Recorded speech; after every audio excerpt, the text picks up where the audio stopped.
Hello everyone, welcome back to my new mini blog. হ্যাঁ, অনেক দিন পর আজকে চলে এসেছি বসিরহাটের লাস্ট ভিডিওটা নিয়ে।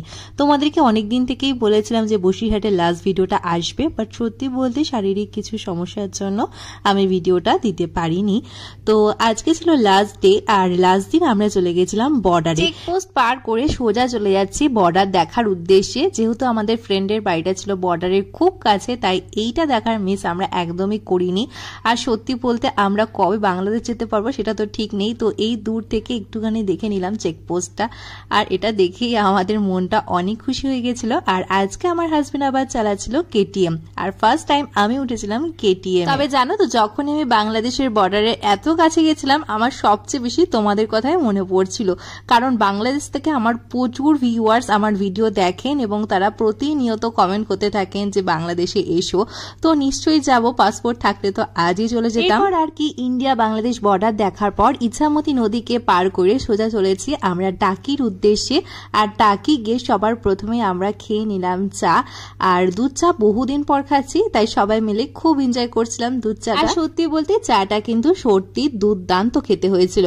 এরপর ফাইনালি আমরা পৌঁছে গেছি টাকিতে, প্রায় 1.5 ঘন্টা বাইক রাইড করে। আর এই যে এখান থেকেই দেখা যাচ্ছে ইছামতি নদীটা, যদিও একটু রাত হয়ে গেছে বলে তোমাদেরকে খুব ভালো মতন দেখাতে পারছি না। তো এইটাই হলো ইছামতি নদী, যার এক পাশে ইন্ডিয়া আর অন্যদিকে বাংলাদেশ। তবে গিয়ে যেটা বুঝলাম, টাকি হলো ভীষণই একটা ফেমাস স্পট, যেখানে কিন্তু ভীষণই সুন্দর সুন্দর গেস্ট হাউস ছিল। অনেকে গিয়ে এখানে কিন্তু রাত্রেবেলা থাকেন। আর এই তো এরপর আমরা চলে এসেছি ঘোষবাড়িতে। ঘোষবাড়িতে চলছিল এখন ঈদের মেলা, যেহেতু আমরা বকরিদের প্রায় পরপরই গেছিলাম, তার জন্য বকরিদের মেলাটাই এখন দেখতে পাচ্ছি। আর এই যে বহু মানুষের সমাগম হয়েছিল মেলাতে, আর আমরাও চলে গেছিলাম।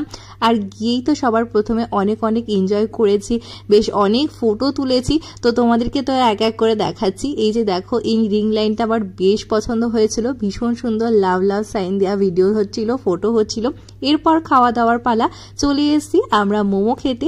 আর এখান থেকে নিয়ে নিয়েছিলাম স্টিম মোমো, ফ্রাইড মোমো, আরো একটা চিকেনের ক্রিস্পি আইটেম। আর এই অপূর্ব চিকেন মোমোগুলোকে খেয়ে আমরা চলে যাচ্ছি সোজা ঘোষবাড়ি দেখার উদ্দেশ্যে। সত্যি বলতে তোমাদের তো বলাই হয়নি ঘোষবাড়িটা আসলে কি। এখানে কিন্তু সারা বছর মেলা চলে, ঈদের মেলা, পুজোর মেলা, যে কোনো উৎসবে সবসময় কিন্তু এখানে মেলা চলতে থাকে। আর এখানে কি নেই, সমস্ত কিছুই কিন্তু এখানে আছে, বাজার দোকান থেকে শুরু করে শপিং মল পর্যন্ত এখানে আছে।